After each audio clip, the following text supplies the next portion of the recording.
Hi everyone, Nicole Bowman here, and I am back with another audio video. So today I want to talk a little bit about soul contracts, what they are, what they mean, and how they function in our lives. And I was led to create this audio video after the passing of Nipsey Hussle. For those of you who are not familiar with him, Nipsey Hussle was a very well-known rapper, very well-known activist in some respects, entrepreneur who was based on the West Coast of the United States. But his music was definitely national, and it was also getting to the place where it was becoming global. So he was really to have a global impact. After his passing, it was a great loss, not just for the African American community on the West Coast, but really for America at large, because he really started from the bottom and came up. He started as a drug dealer, and then as he moved into music and as he began to make his money, he really made the decision to revitalize and heal the community that he had on some level created so many problems for. So it was really a full circle moment. It was a really coming into himself sort of moment. It was a period of evolution. And in addition to that, there was also the passing of the late great Tejano singer Selena Quintanilla Perez, who passed away on March 31st of 1995. And she was also an inspiration with a global message. So I wanted to talk both about Selena and Nipsey and how soul contracts impact and affect our lives, and how, in spite of great tragedy and pain, you can still fulfill your soul contract and you can still make a difference. So let's move into soul contracts and what they are, and then we'll look at Selena and Nipsey's lives as well, and how they really fulfilled what they were brought to this planet to do. So a soul contract is just what it sounds like. Each and every one of us, is a human being, obviously on this physical plane, but we have a soul, we have a spirit that is eternal.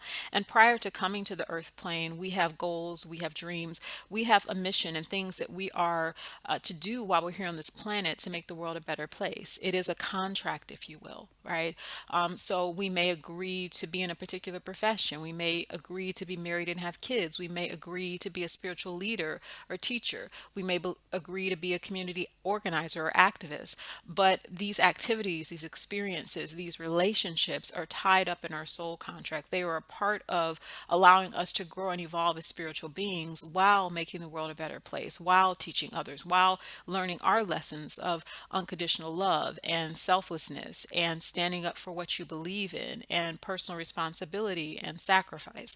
So there's a lot tied up and knitted up in the soul contract before we even come to the earth plane, and a lot of times as well, there are times in our lives where some of us will chart out, in our contract, exit points. And exit points are times where you could potentially pass away, you could potentially have an illness, you could potentially go through something that from the outside looking in seems to change the course of your life or seems to take you off of the planet.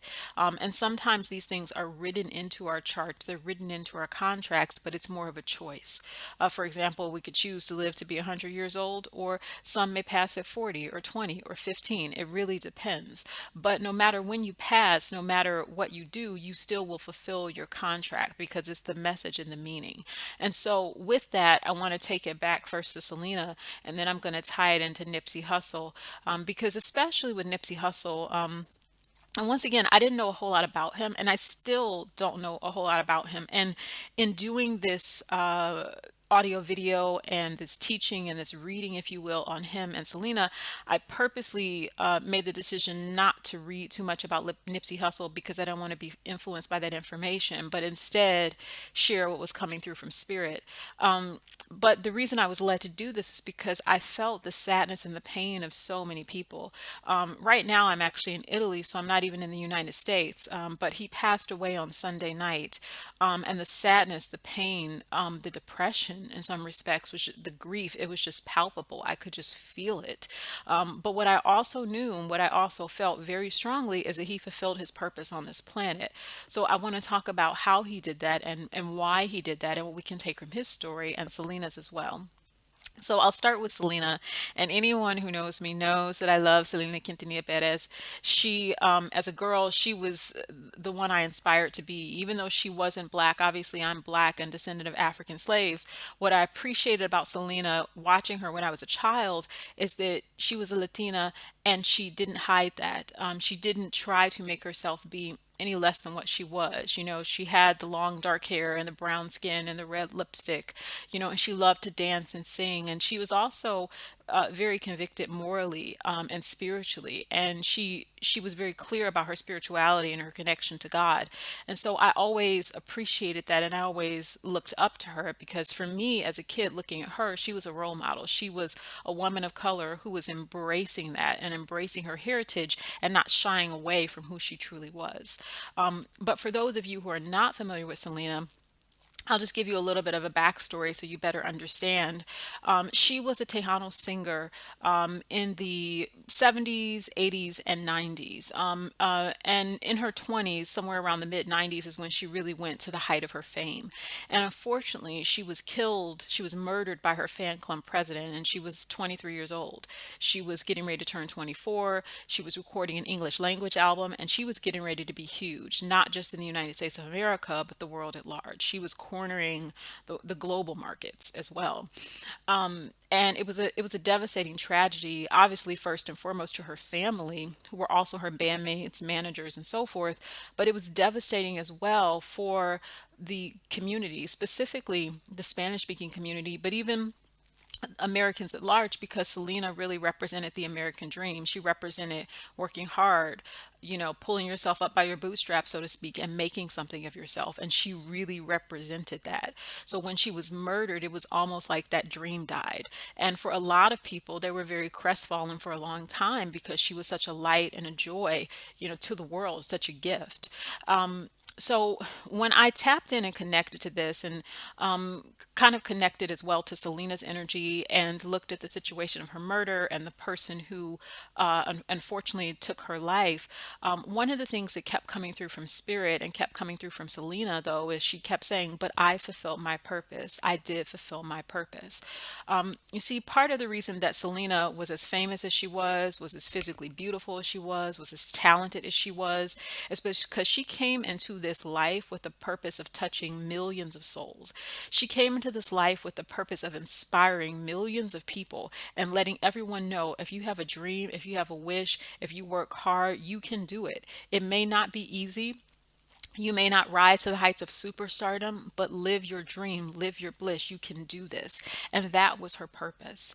Her purpose was also to let women know, because she grew up in a time where, in Tejano music, there's a lot of machismo, there's a lot of chauvinism, there's a lot of misogyny. She was a woman who was able to thrive in a male-dominated industry. And so essentially what her presence is also saying is, women, I'm not saying there isn't this glass ceiling, so to speak, but you can maneuver through this. You can break that ceiling.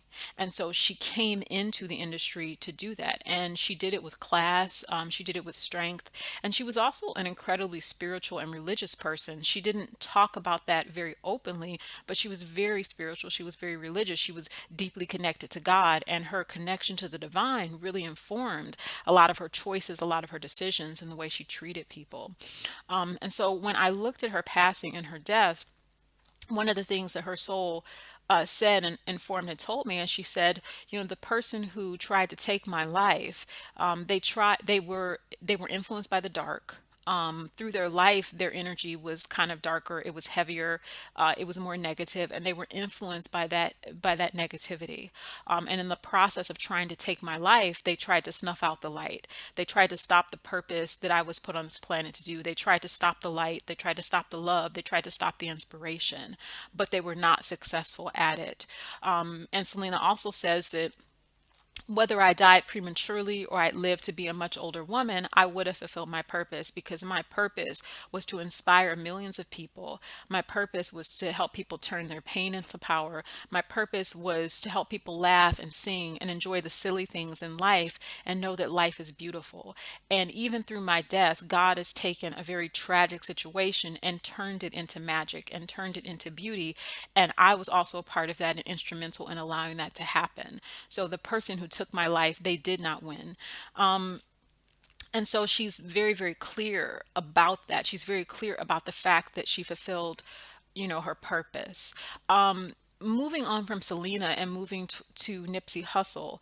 But Nipsey Hussle had a similar thing. He grew up in cane culture. He grew up in LA. He was a drug dealer, and he did so because there were no other options. And this, to be clear, is not coming from spirit. This is more coming from me, but I'm led to share this. A lot of times there is a tendency to put down, chastise, berate people who sell drugs within their community.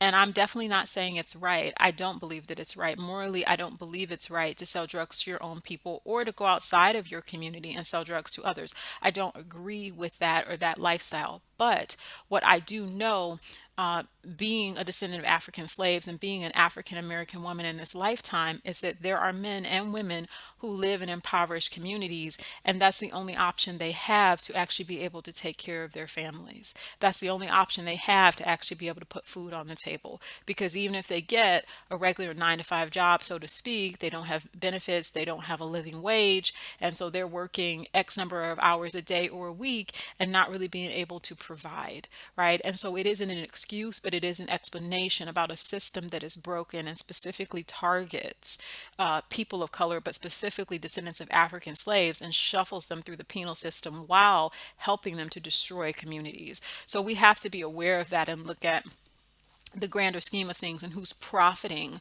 off of this pain. But Nipsey Hussle recognized that. He understood that. And as he grew and as he evolved, he decided, I'm not going to stay in the drug game anymore. I'm going to get myself out of this, and I'm going to get my community out of this.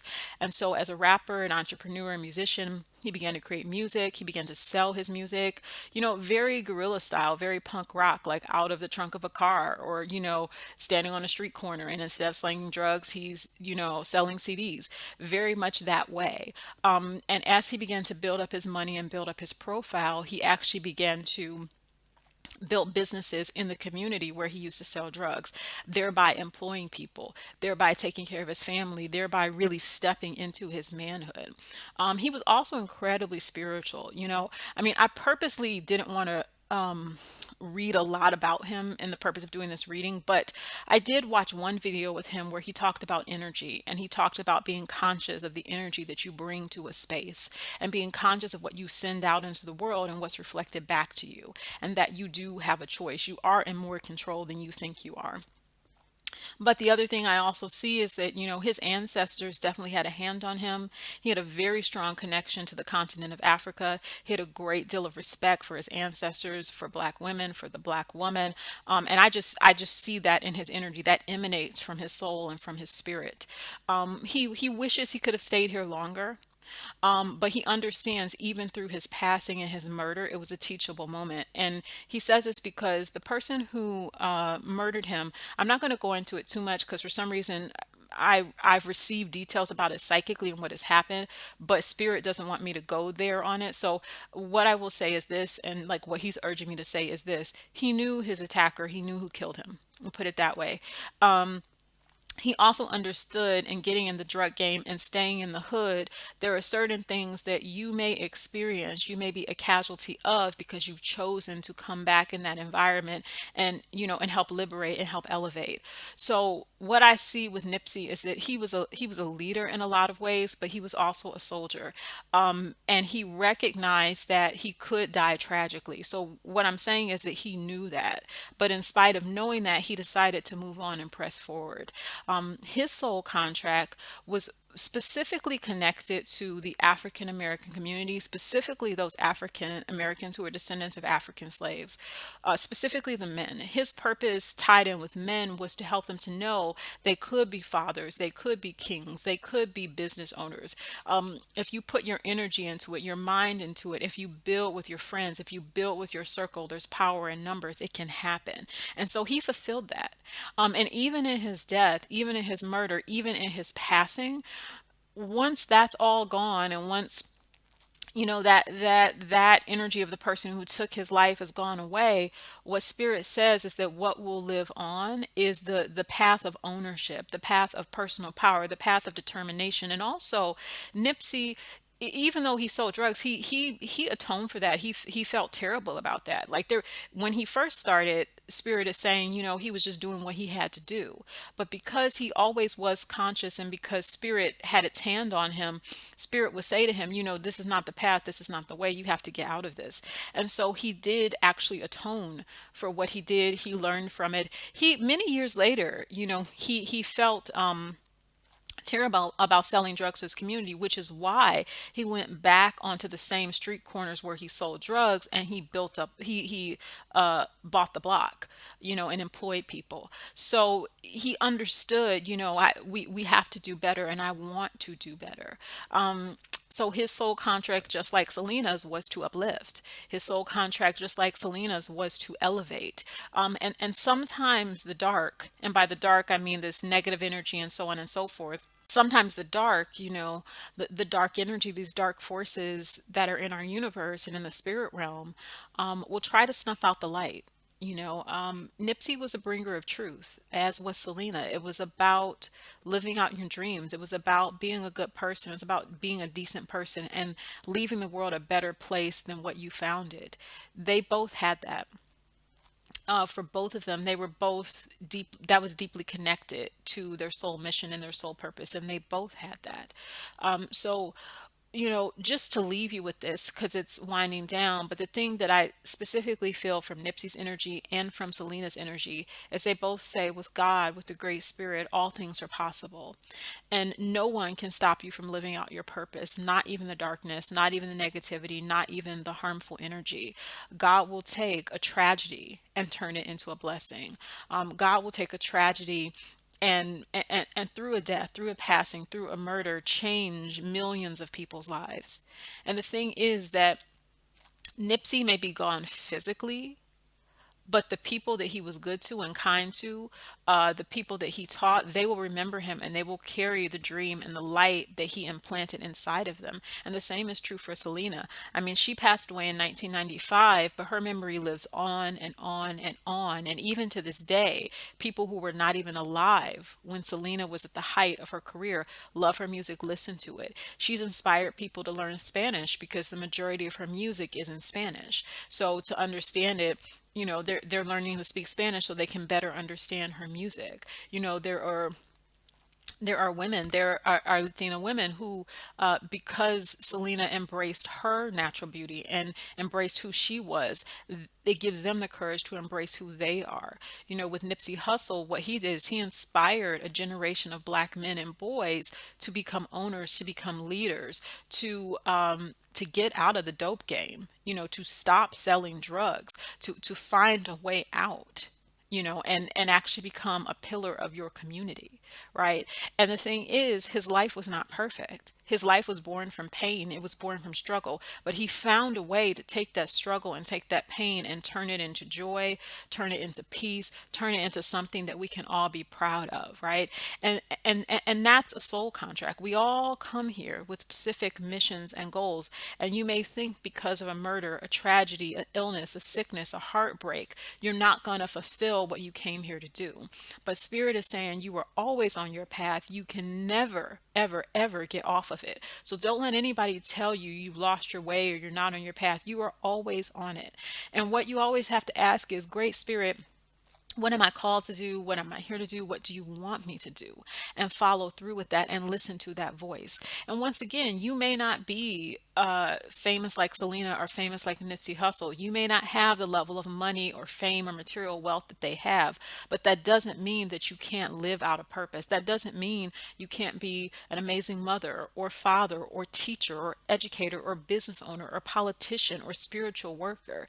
You got to dig deep and allow the divine to tell you what is for you. That is your soul contract. That's what you need to live out. And whether you live to be an old man or old woman, whether sometimes you die prematurely, some people die in childhood, some people die in their 20s or 30s when they're relatively young, you will still have fulfilled it, because the Great Spirit can take a tragedy, they can take pain, and through it, you can heal a nation.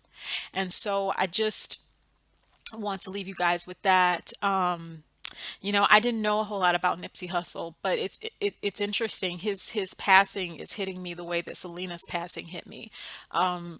because he meant so much to so many people. But, one of the things that his soul says is, I am not the dream. The dream is in you. So you got to dig deep into your soul and know that that dream for a better world, a better community, a better you, it's inside of you. It did not die with him. It did not die with Selena. It did not die with the loved ones or the people in your life who you admired or held up so high. It lives in you. So keep living, keep striving every day, and just wishing y'all the best. So those are soul contracts. For readings and more, visit me at nicolebowman.biz. And always remember to live your light and live your bliss and love yourself. Take care, guys.